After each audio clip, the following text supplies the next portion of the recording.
I couldn't tell you today what Joe Biden's core campaign messages or who the, call them dozen key surrogates he has are that are going to go out on TV. They're going to go and fight on Fox News, show up in left-wing media. So the time is running out. Like, we are 6 months out, and I think we have to be honest. There is a chance this guy could win if we don't start fighting harder. Alyssa Farah Griffin, who was actually in the Trump administration and is now against Donald Trump and is hoping that Biden wins re-election, is panicking, much like the Democratic establishment over Biden's chances at re-election. Now, Politico is also reporting that there's a lot of panic taking place within the Democratic establishment for a number of reasons, a number of foibles from Biden himself.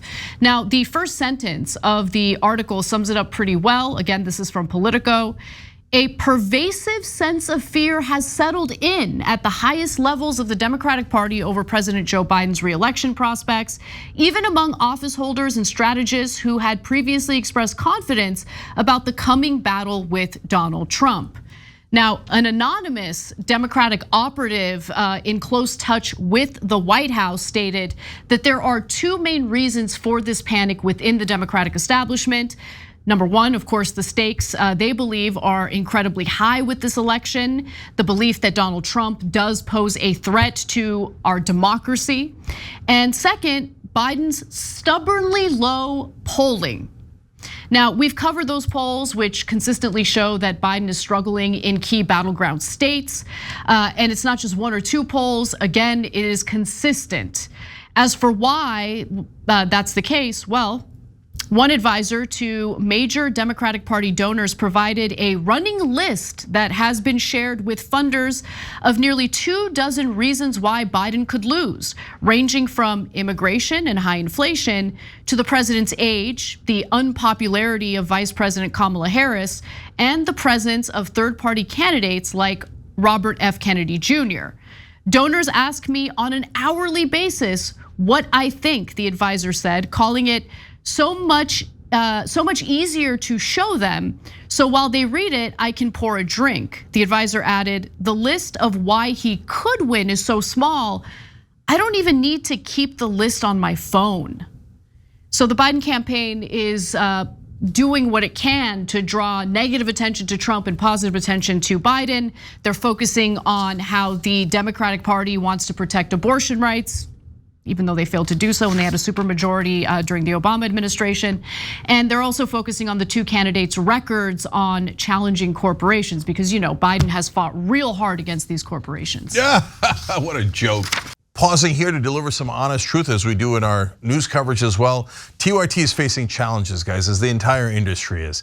You know who could make the difference? You. If you hit the join button below, it's gonna make all the difference and keep us in business. We appreciate you, thank you. First of all, sorry, but I gotta say, told you. Hashtag Cenk was right. I ran against Biden because I'm like, are you guys serious? This guy's obviously gonna lose. Why did I think that? The underlying numbers. And now people are talking about the underlying numbers. Oh my God, did you know he lost the youth vote? Yeah, I knew that 6 months ago, 9 months ago. Oh my God, do you know he lost Latinos? Yeah, I knew that a year ago. That's why I ran. That's why we did a petition here at TYT for him to drop out. Then I tried to get 6 other people, 10 other people to run. I couldn't. Then I did an act of desperation and ran against him because I'm like, somebody's got to run against this guy. He's definitely going to lose. At this late date, even Alyssa Farah Griffin, who's making the most rational point out of everybody at The View, says, there's a chance that Trump could win. Like, look, television is an alternate reality. It's occurring to them for the first time that Biden might not win. In reality, Biden has almost no chance of winning. And he hasn't had a chance of winning for months and months. You can't lose 30 points among the young if you're a Democrat and hope to win. You can't lose Latinos. Trump is getting more Latino votes than Biden is and hope to win. It's not even close. Do you know that Biden's lead in New York is down to 9? That's insane. You're talking about the swing states. I told you this again almost a year ago. He's gonna lose all the swing states. He's gonna lose non-swing states. It's an absolute epic disaster. And the people on TV are just figuring out that Biden might not win. So, and by the way, when she says that, it's met with outrage. But now finally, they're like, and I thought the most interesting part of the Politico piece was the people that in the article said, oh, of course we never say this on television or we never say it out loud because it's, career suicide if you do. So they've known all along, like I've known, that Biden was gonna lose. They just never tell you. Well, because everyone in media is liars. They have to lie on behalf of Joe Biden. And they have to say, oh, of course Joe Biden's gonna win. They have to, but then how does that help them?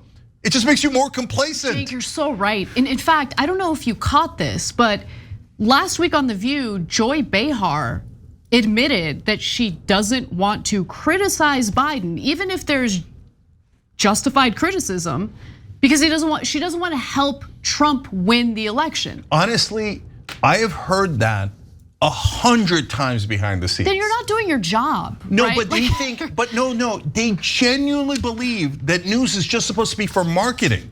So they keep, like they don't say it in those words, but they will keep telling me, Cenk, why aren't you propping up Biden?